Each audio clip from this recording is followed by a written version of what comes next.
أعوذ بالله من الشيطان الرجيم بسم الله الرحمن الرحيم میگا همونگا یو لیکچر ریکارډ کړو خو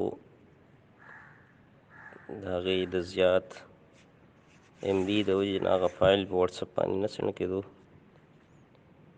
کوشش کوو چې دوباره هغه څیزونه ستاسو مخې ته دوباره پیش کړو. داسې خبرې ډېرې دي چې هغه تاسو به شاید چې مخکې اورېدلي، خو یو ځل بیا که د هغې تذکره وشي او کوم اهم څیزونه چې په ذهن کې تازه شي نو انشاءالله د هغې به صحیح فایده به وي. عام طور قرآن په باره کې پیپر کې ډېر سوالات او ډېر څیزونه وي. د هغې سره سره چې کوم فقه ده، د فقې څه بعضې اصطلاحات، د اصول فقې څه بعضې اصطلاحات د هغې په باره کې هم تپوس او پوښتنه کېږي. کله کله پکې د هغې تعریف راغلی چې د دې تعریف په دې لاندینو کې د دې تعریف څه دی. نو دا ټول په خپل ځای باندې خپل ذهن کې یاد ساتل څه دي پکار دي. پیپر کې که فرض کا تپوس او پوښتنه وشي د حدودو په باره کې، نو دا هم ځانه اصطلاحات دي او د دې ځانه پوره وضاحت دی. حدود دا جمع د حد ده او حد ویل کېږي باونډرۍ ته. باونډري یو پوله یو سرحد ته حد ویل کېږي. ځکه قرآن کې الله تعالی فرمایي تلک حدود الله، دا د الله تعالی حدونه دي، دا هغه انتهایي ځایونه دي چې د دې نه به تاسو اخوا نه وړئ. حدود او تعزیرات د دین اسلام حصه ده. حد هغې ته ویل کېږي چې قرآن او حدیث کې په هغې باندې سزا سوي مقرر وي، دې ته حد ویل کېږي. هر هغه جرم چې په هغې باندې سزا قرآن او حدیث کې ذکر ده نو دې ته حد ویل کېږي. او د دې په مقابله کې تعزیرات دي. نو تعزیرات دې ته ویل کېږي چې دا یو څیز په باره کې سزا قرآن او حدیث کې ذکر نه ده، قرآن او حدیث کې سزا ذکر نه ده، خو قاضي وخت په خپل ثواب دید باندې د هغې دپاره سزا مقرر کولی شي، حاکم وقت او قاضي. نو دې ته څه دي ته تعزیرات ویل کېږي. حدود زموږ سره په یو څو اقسام د حدودو دي. 5 حدود مشهور حدود دي چې په هغې کې یو دی حد قذف. حد قذف دا هغه حد دی چې کله یو پاکدامن انسان باندې الزام ولګولی شي، تهمت ولګولی شي، یو نارینه په زنانه باندې دا الزام ولګوي چې دا زنانه بدکاره ده، نو که په دې خبره باندې 4 ګواهان دې سړي پیش کړله نو دې ښځې ته به سزا ورکولی کېږي. خو که فرض کا په دې خبره باندې 4 ګواهان دې سړي پیش نه کړله نو ده ته به سزا ورکولی کېږي. 80 کوړې دا به ده ته بطور سزا ورکولی کېږي چې ده په یو پاکدامنې زنانه باندې څه ولګو، الزام یې پې ولګو، په هغې تهمت ولګو. نو دې ته ویل کېږي حد قذف.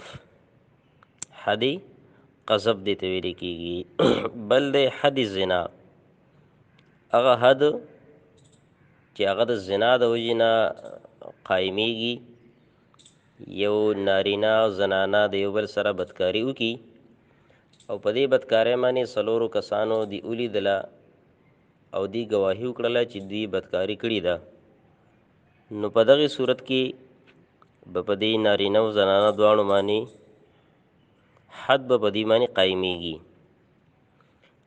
او که فرض کا دا دواړه زنا کوونکي داسې دي چې دا شادي شوده دي نو سنګسار کېږي به، په کاڼو به ویشتلی کېږي. خو که فرض کا دا غیر شادي شوده دي نو دې ته به کوړې ورکولی کېږي. 100 کوړې به دې ته بطوري سزا ورکولی کېږي. څومره 100 کوړې به بطوري سزا ورکولی کېږي. او که فرض کا دغه زنانه چې د کومې زنانه په خېټه باندې ماشوم دی ترڅو پورې چې ماشوم پیدا شوی نه وي نو په دې باندې به حد نه قایمیږي، په دې باندې به حد نه قایمیږي. نو دې ته ویل کېږي حد زنا. یو بل حد دی هغې ته ویل کېږي حد شرب. حد شرب، د حد شرب نه مراد دا دی چې یو انسان شراب وڅکي، شراب، نو د شرابو د وجې نه به په ده باندې هم حد قایمیږي، ده ته به سزا ورکولی کېږي. اگر چې دا مسله د رسول الله وسلم په دور کې د دې دپاره څه خاص سزا مقرر نه وه چې چاته به رسول الله وسلم څنګه سزا ورکړله، لږه یا ډیره، نو دا په هغه وخت کې وه. قرآن کې هم د شرابو په باره کې د هغې د سزا ذکر نشته دی، نه احادیث مبارکو کې صریح د دې سره ذکر په دې کې موجود دی. خلفای راشدینو په دور کې خاص کر ابوبکر او عمر رضی الله عنهما د دواړو به شرابي ته سزا ورکوله 40 کوړۍ، 40 کوړۍ به سزا ورکوله، خو داسې قانون نه و. بیا د عثمان رضی الله تعالی عنه په دور کې چې شرابیان سیوا شوله، د شرابو مسلې ډېرې زیاتې راغلې، نو علي رضی الله تعالی عنه په دغې مجلس او محفل کې ناست دی، نور هم صحابه کرام ناست دي. هغه وی چې د شرابي دپاره به 80 کوړۍ به سزا مقرري، 80 کوړۍ. قیاس یو کو په حد قذف باندې چې څرنګې په حد قذف کې په یو پاک دامنه زنانه باندې څوک تهمت لګوي نو هغه ته 80 کوړۍ ورکولی کېږي چې قرآن کې ذکر دی. نو دغه رنګې چې کله یو سړی شراب وڅکي نو د شرابو د وجې نه هم دی اکثر غلطې او ګډې وډې وایي، خپل هوش حواس کې نه وي، نو په دغې موقع باندې به هم دته 80 کوړۍ چې کوم دی ورکولی کېږي. نو دا مسله قیاس کړه په څه باندې؟ په حد قذف باندې دا مسله قیاس کړله.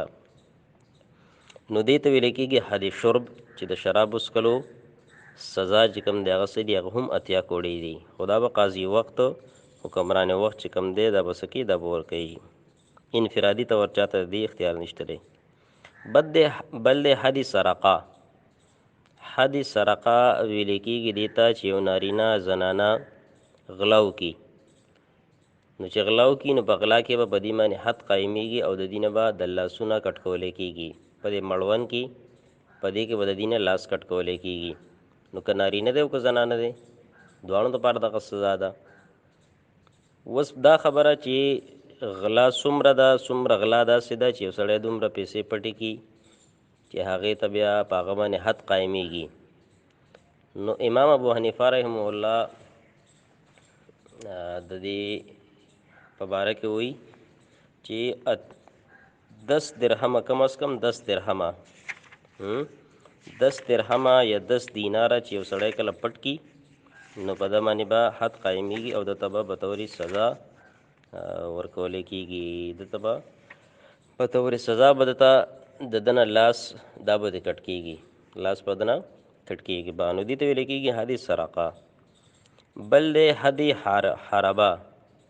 حد حربه، حد حربه ویلی کېږي دې ته چې یو سړی هغه رهزن دی، په لاره کې چې کوم دی شوکې کوي، ډاکې کوي، لاره کې شوکې کوي، ډاکې کوي، نو د دغه شوکې کوونکي، ډاکه کوونکي ده ته به هم حد ورکولی کېږي، ده ته به هم حد ورکولی کېږي او دا حد به ده ته داسې ورکولی کېږي. ټیک ده، 3 سزاګانې د دپاره په قرآن کې څه ذکر دي. څوک فساد فی الارض کوي نو د هغه دپاره 3 سزاګانې قرآن کې څه ذکر دي. یوه سزا ده چې د ده د لاسونه خپې دې عدل بدل کټ کړلی شي، عدل بدل کټ کړی شي. 2 نمبر ده چې دی دې د کلي نه چې کوم دی وباسلی شي، د کلي نه دې جلا وطن کړلی شي. او 3م دا چې دی دې په صلح باندې کړلی شي، پانسۍ دې ورته ورکولی شي. نو دا قاضي وخت او حکمران وخت په دې کې هر یو فیصله کولی شي، هر یو فیصله په دې کې کولی شي. حالات ته به ګوري، د هغې مطابق به څه کوي، فیصله به کوي. نو دې ته حد حربه ویلی کېږي.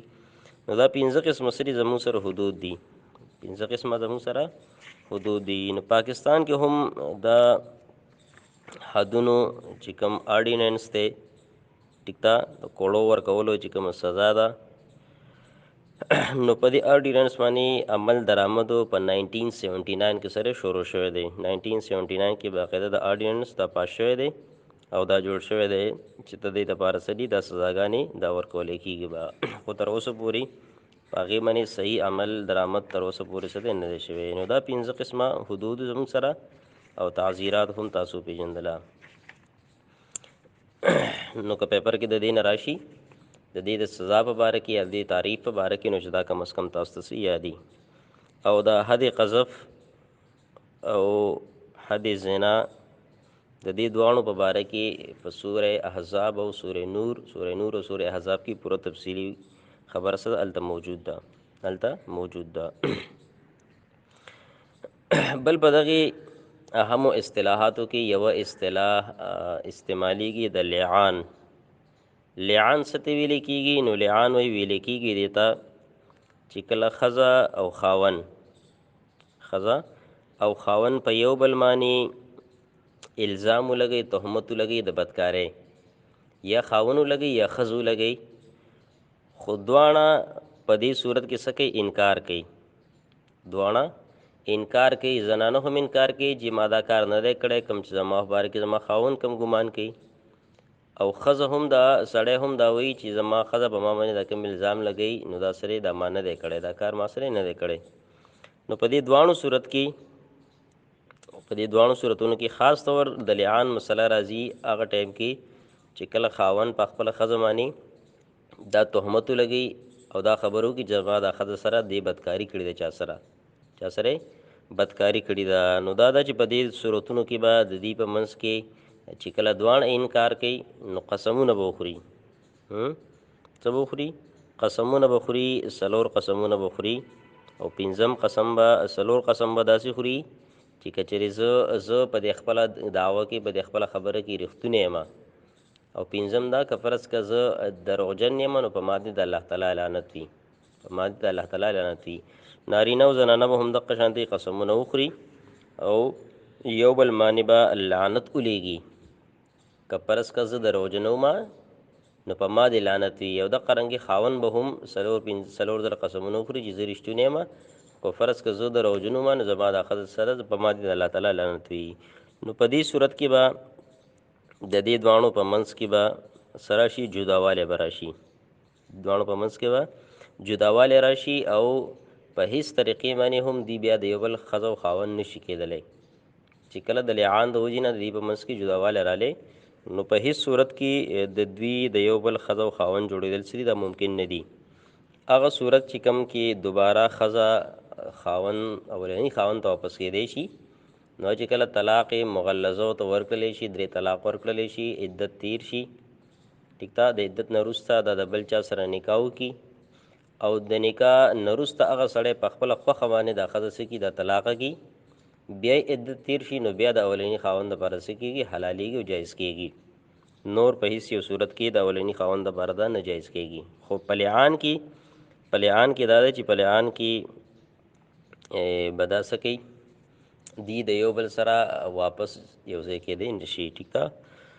نو که فرض که یو خاوند په خپلې ښځې باندې داسې الزام ولګوي، ټیک ده، داسې الزام ولګوي، ټیک ده، او الزام یې ثابت نه کو، ثابت نه کو، نو دې لپاره هم څه دی؟ دغه حد قذف دی. 80 درې 80 کوړۍ چې کوم دی درته به ورکولی کېږي. خو که فرض که ښځه هم انکار کوي، صفا انکار کوي د دې خبرې نه چې دې خاوند په ما باندې څه تهمت لګولی او د دې په منځ کې که خبره لعان ته لاړله نو بیا د دې په منځ کې به د همیشه لپاره جداوالی راځي.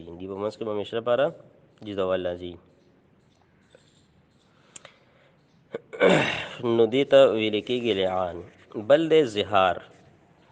زهار دې ته ویلی کېږي چې خاوند د خپلې ښځې په باره کې دا خبرو کې خپلې ښځې ته ده ووایي چې تا ته نزدېکت زما دپاره داسې حرام او ناروا دی لکه څرنګې چې زما دپاره خپلې لور ته، خپلې مور ته او خور ته، ټیک ده، هغې ته نزدېکت څنګه زما دپاره حرام دی، د هغې نه زه خواهش نشم پوره کولی، دقه شانتې زه به تا ته هم نه نږدې کېږم که یو سړی دا خبره وکړي.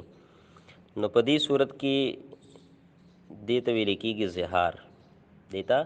زهار ویل کېږي. سوره مجادله کې دا ټوله واقعه څه ده، هلته نقل ده بیان شوي د قرآن کې الله تعالی بیان کړي ده چې تاسو خپلو ښځو ته میندې مه وایئ. ستاسو خو میندې هغه دي چې تاسو د چا نه پیدا یې. خو د دې سزا دا ده چې یو فرض که خاوند داسې خبره وکړله نو دی به 2 میاشتې مسلسل به دی څه نیسي، روجې به نیسي. 2 میاشتې مسلسل به دی روجې نیسي. نو که 2 میاشتې مسلسل روجې ونیولې او په دې کې یوه روجه هم پرې نه ښودله نو دا ښځه بیا د دپاره دی بیا د خپلې بیبي ته نزدېکت څه کړي، دا ورته کولی شي، ورته نزدېکتو دا ورته کولی شي. نو دا ده چې دا د دې سره کفاره ده. دې کفاره ده. کفاره څه ده؟ نو 2 میاشتې مسلسل روجې نیول دي، یا 80 مسکینانو ته روټۍ ورکول دي، او یا غلام چې کوم دی غلام ازادول دي. غلامو ازادول دي. نو دا درې واڼو کې چې کوم یو هم دی، خو په هغه وخت باندې چې کوم قاضي دی هغه هم په دې کې فیصله کولی شي. لکه فرض کړه یو مالدار سړي هغه زهار وکړو، نو که ته ورته وایې چې هلکه 80 مسکینانو ته روټۍ ورکړه، نو هغه ته خو هېڅ ګران نه دي. هغه به چې ټوټل 5-6 هزار روپۍ 8,000 10,000 روپۍ راځي، بس ور به کم زه. خو نه، قاضي وخت به دې ته ګوري